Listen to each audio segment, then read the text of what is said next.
She left Washington for a Thanksgiving vacation in Cancun, expecting sunshine, beaches, and a few quiet days away with her boyfriend at a resort. From the outside, it looked like a romantic trip for a young couple, a beachfront hotel, and a holiday meant for rest and connection. But behind the closed door of their hotel room, the atmosphere had already shifted. Hours before her death, Sativa Transue was texting friends about a violent argument and injuries that were serious enough to require stitches. Those messages would later read like a warning and a glimpse into a situation quietly escalating thousands of miles from home. Sometime during the night, guests would later report hearing screams. The resort hallways stayed calm, the ocean kept moving, and no one outside that room fully understood what was unfolding inside. What began as a fight between two people who trusted and loved each other spiraled into something far more dangerous. The next morning, a hotel worker opened the door and found Sativa unresponsive on the ground. Within hours, police were swarming the resort, the room was sealed off as a crime scene, and her boyfriend, Taylor Allen, was taken into custody. This is the story of Sativa Transue, a 26-year-old woman from Milton, Washington, who went on a vacation with someone that she loved and never came home.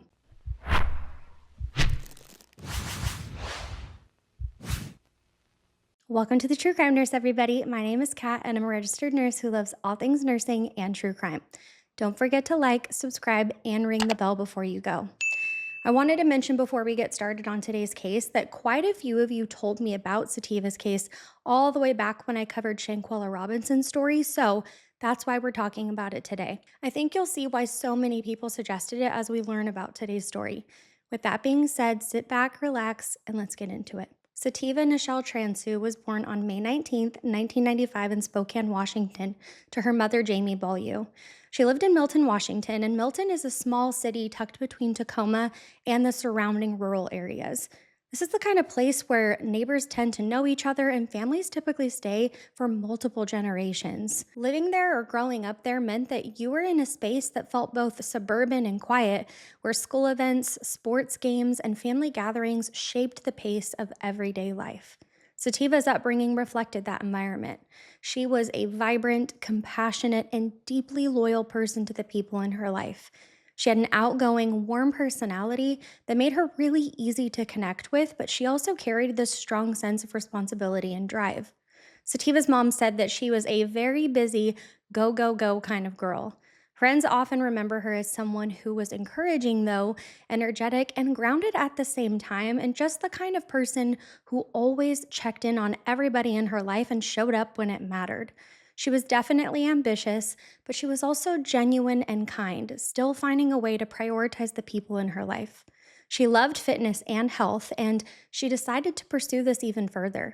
She graduated Cheney High School in 2013 and then graduated from Eastern Washington University with a degree in exercise science.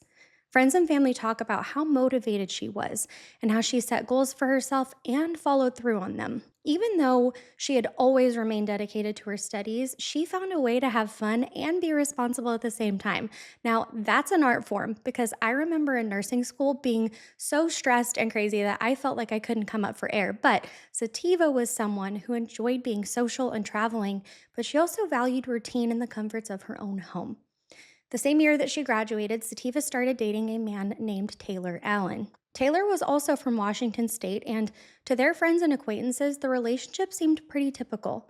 They met while working at a company called Lucid in Cheney, Washington, and according to Sativa's sister Michaela, the red flag started at about 6 months into the relationship. Michaela and Sativa were inseparable as both best friends and sisters, so seeing this was incredibly painful for her.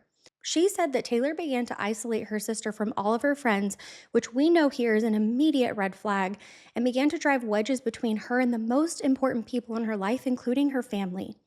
Sativa eventually stopped going to birthday parties, Christmas, and family events, and on the occasions that she chose to attend, Taylor would ignore her and shut her out.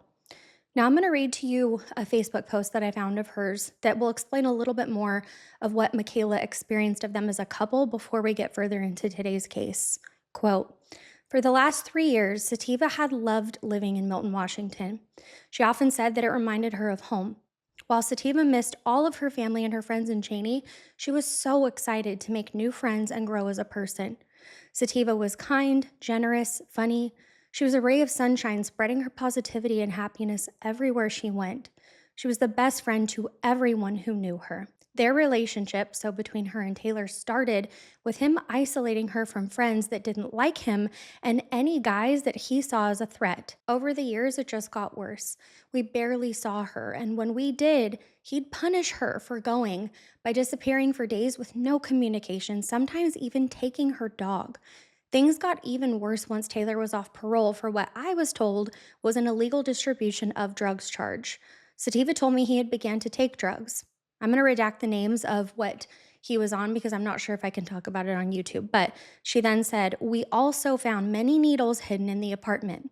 He began drinking often and would be so different and angry while drunk that she called it a different personality, also known as T's Beast, is what she would refer to it as. I went to visit Sativa in August, staying with her and Taylor for about a week and a half. In that time, I barely saw Taylor. He was always off doing work calls in his car or training for boxing at the gym, which he said was in Lacey. When he was home, he was always smoking or hanging out with the neighbors. Taylor was a very good chameleon, becoming a likable, fake person with everyone that he was around, but he was very different behind closed doors. There were holes in the walls and broken things upstairs. The textbook DV man. I missed all the signs. Sativa had explained them away. "I'll always regret not pressing for more answers. I'll always regret not trying harder to get her to leave," end quote. Despite the nature of their relationship, in 2021, the couple decided that they wanted to spend Thanksgiving weekend in Cancun together. My immediate first thought was that he likely wanted to isolate her from her family for the holiday. Let me know if that crossed your mind too. Cancun, Mexico is one of the most popular destinations for American travelers, especially for couples seeking warm weather and the endless food and drinks at an all inclusive style resort. For many people from colder parts of the United States, including Washington state, a late November trip to Mexico sounds wonderful in the thick of the cold weather. Her family's understanding at that time was that she was leaving for a vacation, and despite the relationship not being in the best place, nobody could have known what was to come. Like many families whose loved ones travel internationally, they relied on the reputation of major tourist destinations and the assumption that these resorts maintain security measures to protect their guests. Cancun's tourism industry is built heavily on this perception of safety, particularly within resort zones that are designed to feel protected from the surrounding region. We know that there is a danger element in Mexico, but resorts seem to be kind of isolated from that. So, approaching Thanksgiving, Sativa Transue was preparing for what should have been a simple holiday trip. Thanksgiving week is supposed to be a break from your usual routine and a chance to step away from everyday stress to spend time with the people that you love. They checked into the Al Ritmo Resort and Water Park, which is a beautiful beachfront property in Cancun, Mexico, known for its contained, all-inclusive environment. Resorts like Al Ritmo are designed to feel self-sufficient, almost insulated from the outside world. Guests get to relax, eat, sleep, and socialize all within the same property. Their room was on the fourth floor, so they had neighbors above, beneath, and on either side of them. Once you're inside this beautiful resort and room, everything feels controlled and predictable. There's staff everywhere, other guests nearby, and resort life moving all around you. What could go wrong? Inside the privacy of that hotel room, that sense of safety can become deceptive.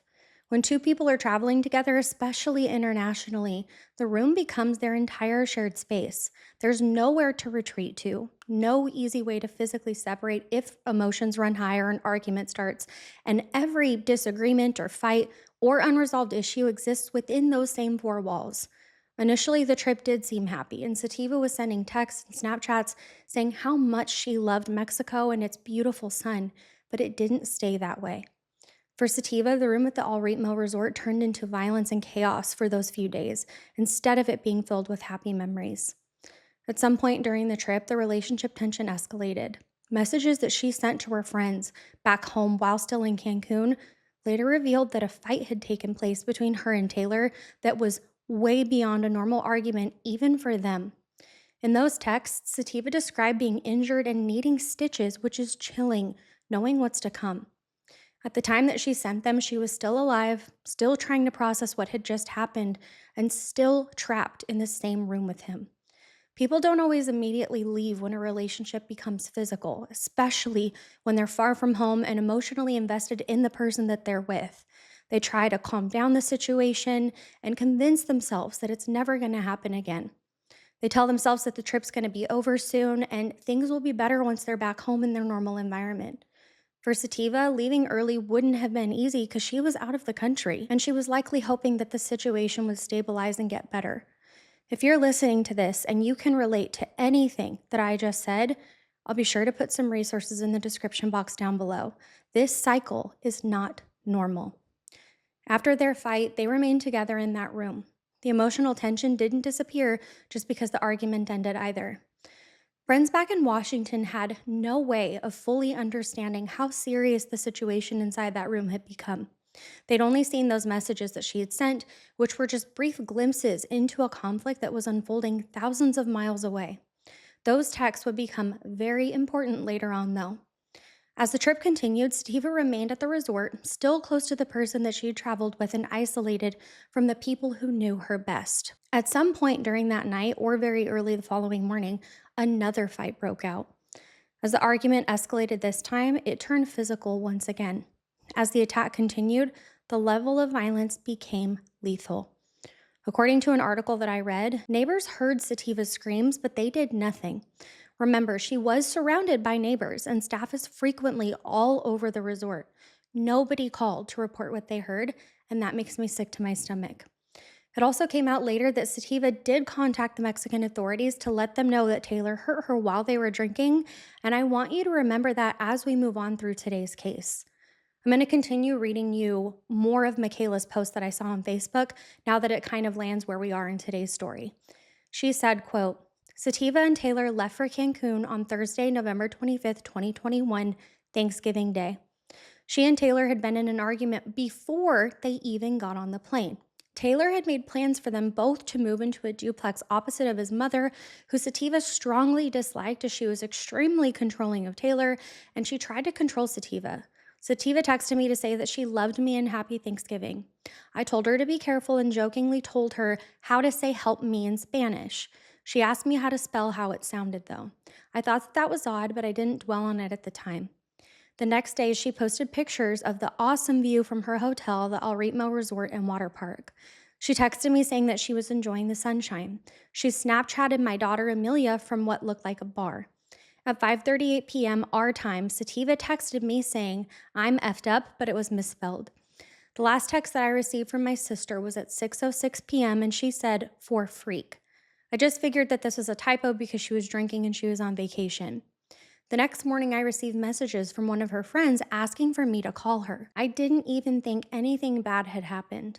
I screenshot the message and I sent it to Sativa asking who this person was, and the message didn't go through. That's when I began to get worried, end quote. Now, to go back to the present, a hotel worker entered the room on November 27th for some routine housekeeping, and what she found was horrifying. She found Sativa inside, unresponsive, and she immediately called for emergency help. The call was described as a 911 report of an unconscious woman. Around that time, the people who cared about her back at home were also realizing that something didn't feel right. Sativa had texted two friends the night before about drinking heavily, an argument, and needing stitches. When they didn't hear from her again the following day, those friends became concerned enough to contact authorities and the family. This is the text that Michaela is referring to that she sent the screenshot to her sister of.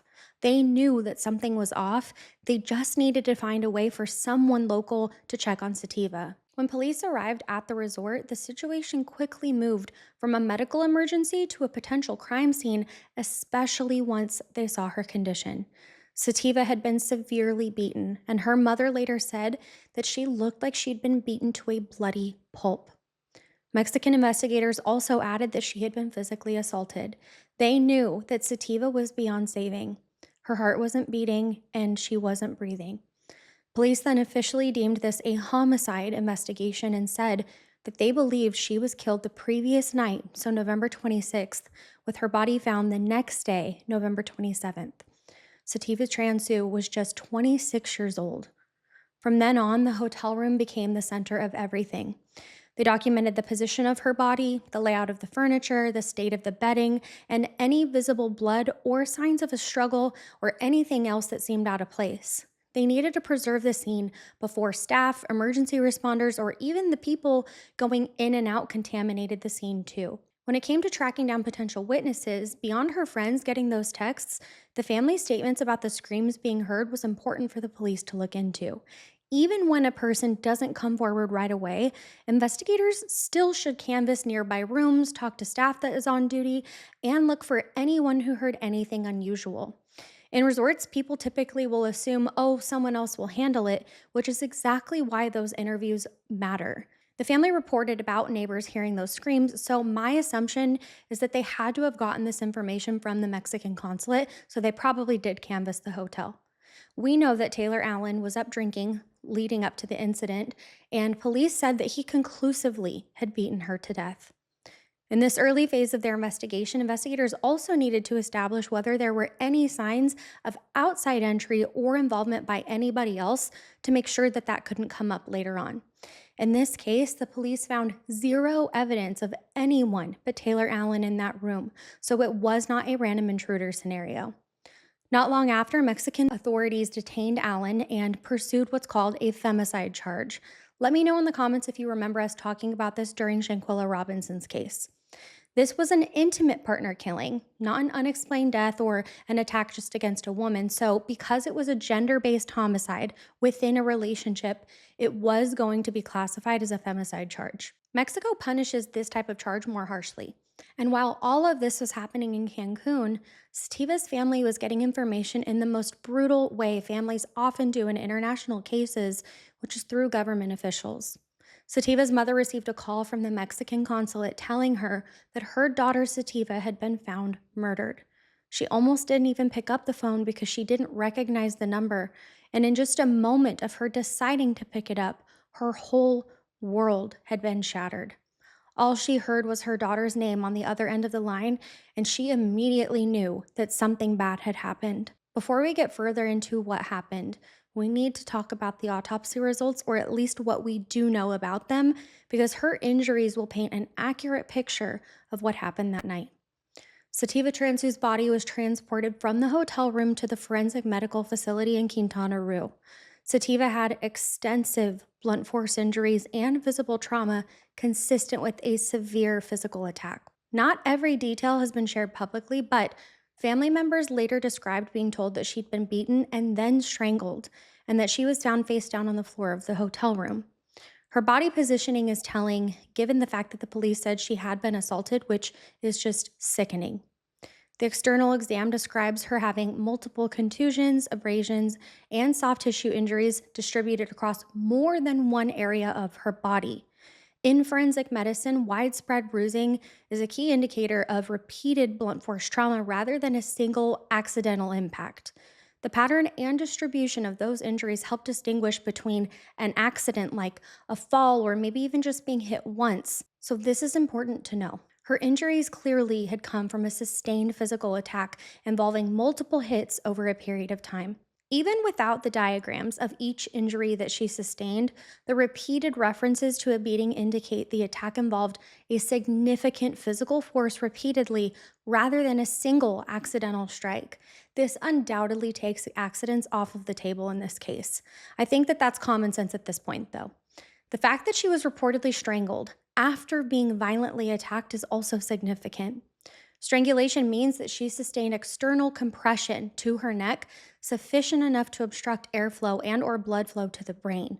Unlike blunt force trauma alone, which may or may not be fatal, depending on the severity and location, strangulation requires continuous application of force over a period of time.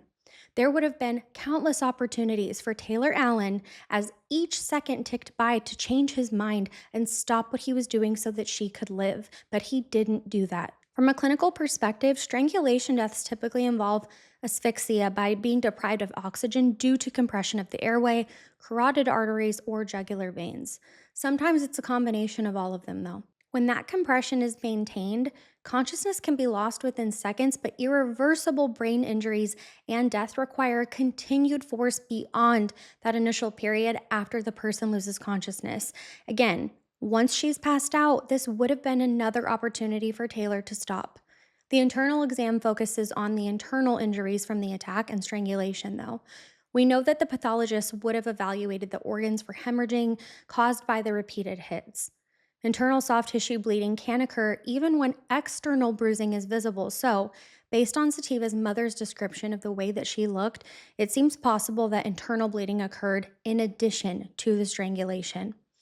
In homicidal strangulation cases, forensic pathologists usually look for hemorrhaging in the neck muscles and the surrounding tissues too. This occurs when force is applied and causes blood vessels in the neck to internally rupture.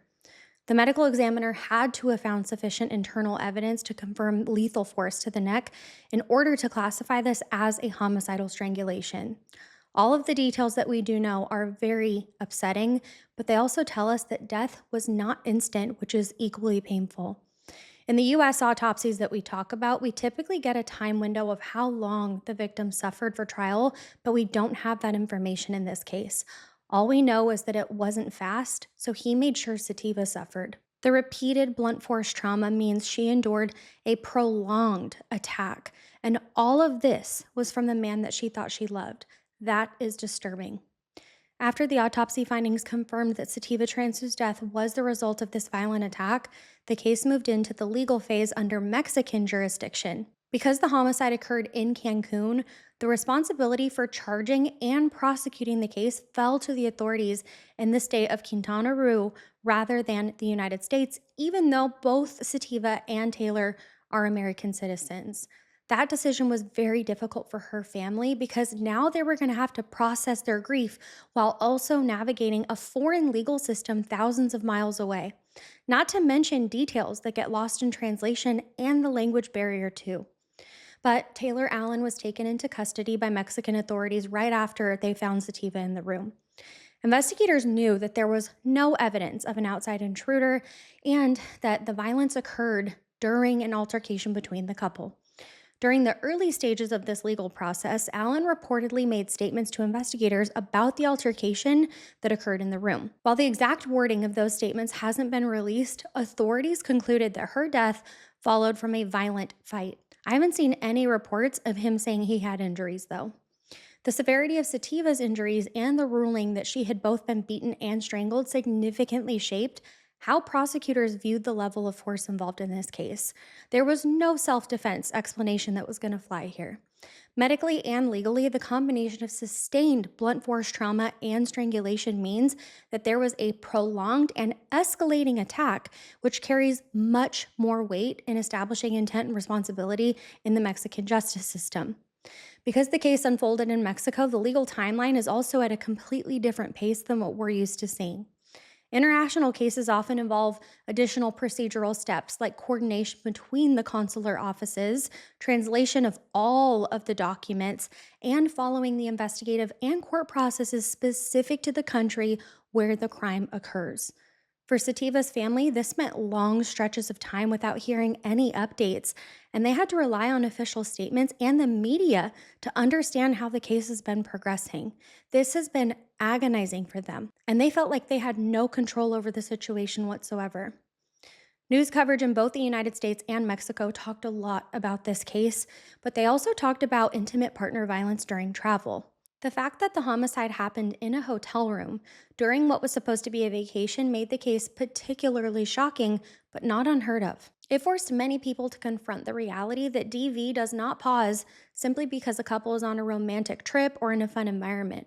In some situations, the isolation of travel and the pressure of constant proximity can actually intensify existing tensions rather than relieve them. We touched on this a little bit earlier, but this is important to talk about to spread awareness and to keep victims safe. Her family spoke publicly about Sativa as a person, emphasizing her kindness, ambition, and the deep connections that she maintained with friends and relatives back in Washington. They wanted the public to see beyond the crime itself and understand that she was far more than the circumstances of her death. She was a daughter, a friend, and a young woman with plans for the future that were abruptly cut short by violence and a monster that she was stuck in this violent cycle with. Mexico has been under pressure for quite some time regarding gender based violence, and high profile cases involving foreign victims typically receive significant attention because of it. Again, this is why many people that commented on Shanquilla Robinson's video suggested Sativa's case to me as well. As far as Taylor Allen goes, he is still sitting in jail in Mexico awaiting trial. I haven't heard anything good about the jails in Mexico, so even though Sativa's family has not received the justice that they deserve, it's good to know that he is sitting in a Mexican jail. While being in jail and awaiting a sentence can't reverse the loss, they do provide a structured path towards justice. For Sativa's loved ones, each development in this case was another reminder of the life that she should have continued living.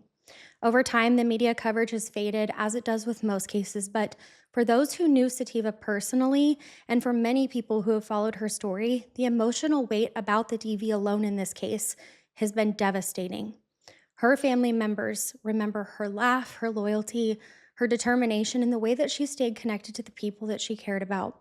Sativa Transue was laid to rest with her family by her side on December 11th, 2021, and the obituary that her family wrote for her was truly beautiful and just a testament to the light that she was in this world. I was also moved when I saw that in lieu of flowers, they asked people to donate to DV charities. Her family truly seems like wonderful people. Thank you so much for listening to Sativa's story today. As always, I pray that her soul has found comfort and that her family has found some sense of normalcy despite their tragic loss. I will be linking resources down below, and please remember that genuine love should never ever hurt. I know that I shared that I had a pretty significant loss in the last video, and 6 days after, I lost another significant person in my life in a very tragic manner, and that is my cousin. These back-to-back losses have been very heavy to carry, especially while pregnant, so I might need to take a little bit of time off, like a week or something, but I will let you guys know. Thank you for being here and for trusting me to tell these precious stories.